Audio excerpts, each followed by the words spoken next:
વાંગમય 30 મર્યાદા પુરુષોત્તમ રામ. લેખક પંડિત શ્રીરામ શર્મા આચાર્ય. વિરાટ ગાયત્રી પરિવાર અને તેના સંસ્થાપક સંરક્ષક એક ટૂંકો પરિચય ભાગ 2. ઈસવીસન 1935 પછી તેમના જીવનનો નવો દોર શરૂ થયો, જ્યારે ગુરુસત્તાની પ્રેરણાથી તેઓ શ્રી અરવિંદને મળવા પોંડિચેરી, ગુરુદેવ વિશ્વકવિ રવિન્દ્રનાથ ટાગોરને મળવા શાંતિ નિકેતન તથા બાપુને મળવા સાબરમતી આશ્રમ અમદાવાદ ગયા. સાંસ્કૃતિક આધ્યાત્મિક મોરચા પર રાષ્ટ્રને કેવી રીતે પરતંત્રતાની સાંકળથી મુક્ત કરી શકાય એ અંગે નિર્દેશ પામી પોતાનું અનુષ્ઠાન યથાવત ચલાવવાની સાથે તેઓએ પત્રકારિતાના ક્ષેત્રમાં પ્રવેશ કર્યો. જ્યારે આગ્રામાં સૈનિક સમાચાર પત્રના કાર્યવાહક સંપાદકના રૂપે શ્રી કૃષ્ણદત્ત પાલીવાલજીએ તેમને પોતાના સહાયક બનાવ્યા. બાબુ ગુલાબરાય અને પાલીવાલજીથી માર્ગદર્શન મેળવી સતત સ્વાધ્યાયરત રહીને તેઓએ અખંડ જ્યોતિ નામની પત્રિકાનો પ્રથમ અંક ઈસવીસન 1937ની વસંત પંચમીએ પ્રકાશિત કર્યો. પ્રયત્ન પહેલો હતો. માહિતીઓ અનુભવ ઓછા હતા, આથી પુનઃ સંપૂર્ણ તૈયારી સાથે વિધિવત ઈસવીસો 1940ના જાન્યુઆરીથી તેઓએ સ્વજનોના નામે પત્ર સાથે પોતાના હાથે બનેલ કાગળ ઉપર પગથી ચાલતા મશીનથી છાપીને અખંડ જ્યોતિ પત્રિકાનો શુભારંભ કર્યો, જે આરંભમાં તો 250ની સંખ્યામાં બહાર પડી, પરંતુ ક્રમશઃ તેઓના સતત પરિશ્રમથી ઘેર ઘેર પહોંચાડવાને કારણે મિત્રો સુધી પહોંચનારા તેઓના હૃદયસ્પર્શી પત્રો દ્વારા તે સંખ્યા નવયુગના મત્સ્યાવતારની જેમ વધતી આજે 10 લાખથી વધારે સંખ્યામાં જુદી જુદી ભાષાઓમાં છપાઈ રહી છે અને 1 કરોડથી વધારે વ્યક્તિઓ દ્વારા વંચાય છે. પત્રિકાની સાથે સાથે હું શું છું જેવા પુસ્તકોનું લેખન શરૂ થયું. સ્થાન બદલાયું. આગ્રાથી મથુરા આવી ગયા. 2-3 ઘર બદલીને ધિયામંડીમાં, જ્યાં આજે અખંડ જ્યોતિ સંસ્થાન છે, ત્યાં આવી વસ્યા.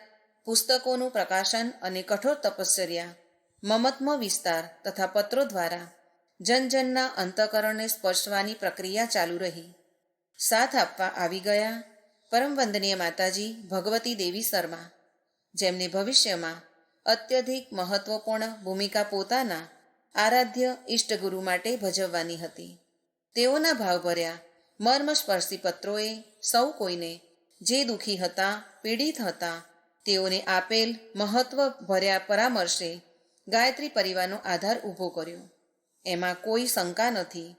જો વિચાર ક્રાંતિ માટે સાહિત્ય મનોભૂમિ રચી, તો ભાવાત્મક ક્રાંતિ માટે ઋષિયુગલના અસીમ સ્નેહ અને બ્રાહ્મણત્વ ભર્યા જીવને શેષ ભૂમિકા સર્જી. અખંડ જ્યોતિ પત્રિકા લોકોના મનને પ્રભાવિત કરતી રહી. એમાં પ્રકાશિત ગાયત્રી ચર્ચા સ્તંભથી લોકોને ગાયત્રી અને યજ્ઞમય જીવન જીવવાનો સંદેશ મળતો રહ્યો. આની સાથે જ 1 આનાથી લઈને 6 આના સુધી સિરીઝની કેટલીય લોક ઉપયોગી પુસ્તિકાઓ છપાતી ગઈ. આ દરમિયાન હિમાલયથી આમંત્રણ પણ આવ્યા. અનુષ્ઠાન પણ ચાલતા રહ્યા, જે પૂર્ણ વિધિ પૂજા સાથે ઈસવીસન 1953માં ગાયત્રી તપોભૂમિની સ્થાપના, 108 કુંડીય યજ્ઞ તથા તેમણે આપેલી પ્રથમ દીક્ષા સાથે સંપન્ન થયા. ગાયત્રી તપોભૂમિની સ્થાપના માટે ધનની જરૂર પડી તો પરમ વંદનીય માતાજીએ, જેઓએ ડગલે ને પગલે તેમના આરાધ્યનો સાથ નિભાવ્યો હતો, તેમણે પોતાના બધા ઘરેણાં વેચી દીધા, પૂજ્યવરે જમીનદારના બોન્ડ વેચી દીધા અને જમીન લઈને સ્થાયી સ્થાપના કરી દીધી. ધીમે ધીમે ઉદાર ચેતાઓના માધ્યમથી ગાયત્રી તપોભૂમિ એક સાધના પીઠ બની ગઈ. 2400 તીર્થોના જળ તથા માટીની સ્થાપના ત્યાં કરાઈ. 2400 કરોડ ગાયત્રી મંત્રલેખન ત્યાં સ્થાપિત થયા. હિમાલયના એક અતિ પવિત્ર સ્થાનથી અખંડ અગ્નિ લાવીને સ્થાપિત કરાયો, જે આજે પણ ત્યાં યજ્ઞશાળામાં પ્રજ્વલિત છે. ઈસવીસન 1941થી 1971 સુધીનો સમય પરમ પૂજ્ય ગુરુદેવના ગાયત્રી તપોભૂમિ અખંડ જ્યોતિ સંસ્થાનમાં સક્રિય રહેવાનો સમય છે. ઈસવીસન 1956માં નરમેઘ યજ્ઞ, 1958માં સહસ્ત્રકુંડીય યજ્ઞ કરીને લાખો ગાયત્રી સાધકોને એકઠા કરી તેઓએ ગાયત્રી પરિવારનું બીજ વાવ્યું. કારતક પૂર્ણિમા ઈસવીસન 1958માં આયોજિત આ કાર્યક્રમમાં 10 લાખ વ્યક્તિઓએ ભાગ લીધો. એમના માધ્યમથી આખા દેશમાં પ્રગતિશીલ ગાયત્રી પરિવારની 10,000થી વધુ શાખાઓ સ્થાપિત કરવામાં આવી. સંગઠનનો વધુમાં વધુ કાર્યભાર પૂજ્યવર પરમવંદનીય માતાજીને સોંપતા ગયા. ઈસવીસન 1959માં પત્રિકાનું સંપાદન તેઓને સોંપીને પોણા 2 વર્ષ માટે હિમાલય ચાલ્યા ગયા, જ્યાં તેમની ગુરુસત્તા પાસેથી માર્ગદર્શન લેવાનું હતું. તપોવન નંદનવનમાં ઋષિઓનો સાક્ષાત્કાર કરવાનો હતો તથા ગંગોત્રીમાં રહીને આસ્ત ગ્રંથોની વ્યાખ્યા કરવાની હતી. ત્યાં સુધી તેઓ ગાયત્રી મહાવિદ્યા પર વિશ્વકોશ સ્તરની પોતાની રચના ગાયત્રી મહાવિજ્ઞાનના 3 ખંડ લખી ચૂક્યા હતા, જેના અત્યાર સુધી લગભગ 50થી વધારે સંસ્કરણ છપાઈ ચૂક્યા છે. હિમાલયથી પાછા આવતા જ તેઓએ મહત્વપૂર્ણ ખજાના રૂપે વેદ, ઉપનિષદ, સ્મૃતિ, આરણ્યક, બ્રાહ્મણ, યોગ વાસિષ્ઠ, મંત્ર મહાવિજ્ઞાન, તંત્ર મહાવિજ્ઞાન જેવા ગ્રંથો પ્રકાશિત કરીને દેવ સંસ્કૃતિની મૂળ થાપણને પુનર્જીવન આપ્યું. પરમવંદનીય માતાજીએ પૂજ્યવરની ઈચ્છાનુસાર ઈસવીસન 1991-92માં ચારેય વૈદોને વિજ્ઞાનને અનુરૂપ આધાર આપી તેનું પુનર્મુદ્રણ કરાવ્યું અને તે આજે ઘર ઘરમાં સ્થાપિત છે. યુગ નિર્માણ યોજના અને યુગ નિર્માણ સત્સંકલ્પ રૂપે મિશનનું ઘોષણાપત્ર ઈસવીસો 1963માં પ્રકાશિત થયું. તપોભૂમિ એક વિશ્વવિદ્યાલયનું રૂપ લેતી ગઈ તથા અખંડ જ્યોતિ સંસ્થાન એક તપઃપૂતનું નિવાસસ્થાન બની ગયું, જ્યાં રહીને તેઓએ પોતાની બાકીની તપ સાધના પૂરી કરી, જ્યાંથી ગાયત્રી પરિવારનું બીજ વાવ્યું હતું. તપોભૂમિમાં વિભિન્ન શિબિરોનું આયોજન થતું રહ્યું. પૂજ્યવર સ્વયં નાના મોટા લોક સંમેલનો, યજ્ઞાયોજનો દ્વારા વિચાર ક્રાંતિની પૃષ્ઠભૂમિ બનાવતા રહ્યા. આખા દેશમાં ઈસવીસન 1970-71માં 1008 કુંડી યજ્ઞ આયોજિત થયા. સ્થાયી રૂપે વિદાય લેતા તેમણે એક વિરાટ સંમેલન જૂન 1971માં પરિજનોને વિશેષ કાર્યભાર સોંપી પરમ વંદનીય માતાજીને શાંતિકુંજ હરિદ્વારમાં અખંડ દીપ સમક્ષ તપ કરવા છોડીને સ્વયં હિમાલય ચાલ્યા ગયા. 1 વર્ષ પછી તે ગુરુ સત્તાનો સંદેશ લઈને આવ્યા અને પોતાની આગામી 20 વર્ષની ક્રિયા પદ્ધતિ બતાવી. ઋષિ પરંપરાનું બીજારોપણ, પ્રાણ પ્રત્યાવર્તન, સંજીવની અને કલ્પ સાધના સત્રોનું માર્ગદર્શન જેવા કાર્યો એમણે શાંતિકુંજમાં સંપન્ન કર્યા.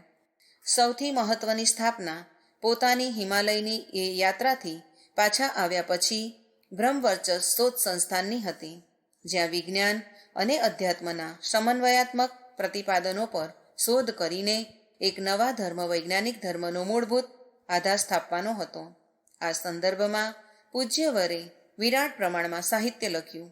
અદૃશ્ય જગતના સંશોધનથી માંડીને માનવી સુસુપ્ત ક્ષમતાના જાગરણ સુધી, સાધનાથી સિદ્ધિ અને દર્શન વિજ્ઞાનના તર્ક, તથ્ય, પ્રમાણના આધારે પ્રસ્તુતિકરણ સુધી આને માટે એક વિરાટ ગ્રંથાલય બનાવ્યું અને એક સુસજ્જિત પ્રયોગશાળા, વનૌષધિ ઉદ્યાન પણ સ્થાપ્યા તથા જડીબુટ્ટી, યજ્ઞ વિજ્ઞાન તથા મંત્રશક્તિ વિશેના પ્રયોગ માટે સાધકો પર મોટા પ્રમાણમાં પરીક્ષણ કરવામાં આવ્યા. નિષ્કર્ષોએ પ્રમાણિત કર્યું કે ધ્યાન સાધના, મંત્ર ચિકિત્સા તથા યજ્ઞોપેથી એક વિજ્ઞાન સંમત વિદ્યા છે. ગાયત્રીનગર ક્રમશઃ એક તીર્થ, સંજીવની વિદ્યાના પ્રશિક્ષણની એકેડમીનું રૂપ ધારણ કરતું ગયું અને જ્યાં 9 દિવસના સાધનાલક્ષી એક માસના કાર્યકર્તા નિર્માણ માટે યુગશિલ્પી સત્ર સંપન્ન થવા લાગ્યા. કાર્યક્ષેત્રનો વિસ્તાર થતો ગયો. ઠેક ઠેકાણે શક્તિપીઠોનું નિર્માણ થયું, જેના નિર્ધારિત ક્રિયાકલાપ હતા સુસંસ્કારિતા, આસ્તિકતા, સંવર્ધન અને જનજાગૃતિના કેન્દ્ર બનવું. આવા કેન્દ્ર જે ઈસવીસન 1980માં બનવા શરૂ થયા હતા. પ્રજ્ઞા સંસ્થાન, શક્તિપીઠ, પ્રજ્ઞામંડળ, સ્વાધ્યાય મંડળના રૂપે આખા દેશ અને વિશ્વમાં ફેલાતા ગયા. 76 દેશોમાં ગાયત્રી પરિવારની શાખાઓ ફેલાઈ ગઈ. એકલા ભારતમાં જ 1000થી વધુ પોતાના મકાનવાળી સંસ્થાઓ સ્થાપાઈ. વાતાવરણ ગાયત્રીમય બનતું ગયું. પરમ પૂજ્ય ગુરુદેવે સૂક્ષ્મીકરણમાં પ્રવેશ કરીને ઈસવીસન 1985માં જે 5 વર્ષની અંદર પોતાની બધી પ્રવૃત્તિઓને સંકેલી લેવાની ઘોષણા કરી દીધી. આ દરમિયાન કઠોર તપ સાધના માટે હળવા મળવાનું ઓછું કરી દીધું તથા ક્રમશઃ બધા કામ પરમ વંદનીય માતાજીને સોંપી દીધા.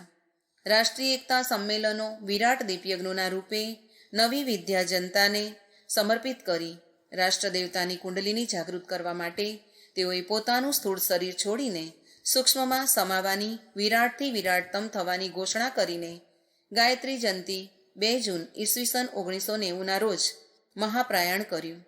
રાષ્ટ્રે કૃતજ્ઞતા વ્યક્ત કરતા તેમના સન્માનમાં 1 રૂપિયાની ટપાલ પોસ્ટ ટિકિટ બહાર પાડેલ, જેનું વિમોચન તત્કાલીન ઉપરાષ્ટ્રપતિ ડૉક્ટર શંકર દયાલ શર્માજીએ કર્યું. પોતાની બધી શક્તિ પરમવંદનીય માતાજીને આપી ગયા તથા પોતાની તથા માતાજીની વિદાય પછી સંઘ શક્તિની પ્રતીક લાલ મશાલને જ ઇષ્ટ આરાધ્ય માનવાનો આદેશ આપી બ્રહ્મબીજથી વિકસિત બ્રહ્મકમળની સુવાસને દેવ સંસ્કૃતિ દિગ્વિજય અભિયાન રૂપે શરૂ કરવાનો નિર્દેશ આપી ગયા. એક વિરાટ શ્રદ્ધાંજલિ સમારોહ તથા શપથ સમારોહ જે હરિદ્વારમાં સંપન્ન થયો, તેમાં લાખો માણસોએ પોતાનો સમય સમાજના નવનિર્માણ માટે, મનુષ્યમાં દેવત્વના ઉદય માટે તથા ધરતી પર સ્વર્ગ લાવવા ગુરુ સત્તાનું સૂત્ર સાકાર કરવા માટે આપવાની ઘોષણા કરી. પરમ વંદનીય માતાજી દ્વારા ભારતીય સંસ્કૃતિને વિશ્વવ્યાપી બનાવવા ગાયત્રી રૂપી સંજીવની ઘેર ઘેર પહોંચાડવા માટે પૂજ્યવરે આરંભ કરેલ યુગસંધિ મહાપુરસ્ચરણની પ્રથમ અને દ્વિતીય પૂર્ણાહુતિ સુધી વિરાટ અશ્વમેઘ મહાયજ્ઞોની ઘોષણા કરાઈ. વાતાવરણની પરિશુદ્ધિ, સૂક્ષ્મ જગતના નવનિર્માણ અને સાંસ્કૃતિક તથા વૈચારિક ક્રાંતિ માટે સૌર ઉર્જાના દોહનથી, વિશિષ્ટ પ્રયોગોના માધ્યમથી, વિશિષ્ટ મંત્રાહુતિઓ દ્વારા સંપન્ન કરાયેલ આ અશ્વમેઘોએ સમસ્ત પૃથ્વીને ગાયત્રી યજ્ઞમય વાસંતી ઉલ્લાસથી ભરી દીધી. સ્વયં પરમવંદનીય માતાજીએ પોતાની પૂર્વ ઘોષણાનુસાર 4 વર્ષ સુધી પરિજનોનું માર્ગદર્શન કરતાં સ્થૂળ શરીરથી 16 યજ્ઞોનું સંચાલન કર્યું અને પછી ભાદરવાની પૂર્ણિમા 19 સપ્ટેમ્બર ઈસવીસો 1994ના રોજ મહાલય શ્રદ્ધારંભની પુણ્ય વેળાએ પોતાના આરાધ્ય સાથે એકાકાર થઈ ગયા. તેઓના મહાપ્રયાણ પછી બંને સત્તાઓ સૂક્ષ્મમાં એકાકાર થયા પછી મિશનની ગતિવિધિઓ ખૂબ વધતી ચાલી તથા જયપુરના પ્રથમ અશ્વમેઘ યજ્ઞ નવેમ્બર 1992થી 26મા અશ્વમેઘ યજ્ઞ શિકાગો, USA જુલાઈ ઈસવીસન 1995 સુધી પ્રજ્ઞાવતાનું પ્રત્યક્ષ સ્વરૂપ સૌને દેખાવા લાગ્યું. ગુરુસત્તાના આદેશ મુજબ દેવ સંસ્કૃતિને વિશ્વવ્યાપી બનાવવા માટે સતયુગના આગમન સુધી 108 મહાયજ્ઞ સંપન્ન થવાના છે. યુગસંધિ મહાપુરસ્ચરણની અંતિમ પૂર્ણાહુતિ ત્યાર પછી જ થવાની નક્કી થઈ. પ્રથમ પૂર્ણાહુતિ નવેમ્બર ઈસવીસન 1995માં કાર્તક પૂર્ણિમાના અવસરે યુગ પુરુષ પૂજ્યવરની જન્મભૂમિ આંબલખેડામાં સંપન્ન થઈ. તેઓ દ્વારા લખાયેલ સમગ્ર સાહિત્યના વાંગ્મયનો જે 108 ખંડોમાં ફેલાયેલ છે, તેમાંથી 70 ખંડોનું વિમોચન પણ અહીં સંપન્ન થયું. આ અવસરે ભારતના પ્રધાનમંત્રીજીએ પૂજ્યવનના કીર્તિસ્તંભનું લોકાર્પણ કર્યું. વિનમ્રતા અને બ્રાહ્મણત્વની કસોટીએ સફળ નીવડનાર વરિષ્ઠ પ્રજ્ઞાપુત્ર જ તેઓના વારસદાર કહેવાશે. આ ગુરુસત્તાની ઘોષણા હતી અને આ ક્ષેત્રમાં એકબીજાથી ચઢિયાતા આદર્શવાદી પ્રતિસ્પર્ધા કરનાર અનેકાનેક પરિજનો તેમના સ્વપ્નોને સાકાર કરવા આગળ આવી રહ્યા છે.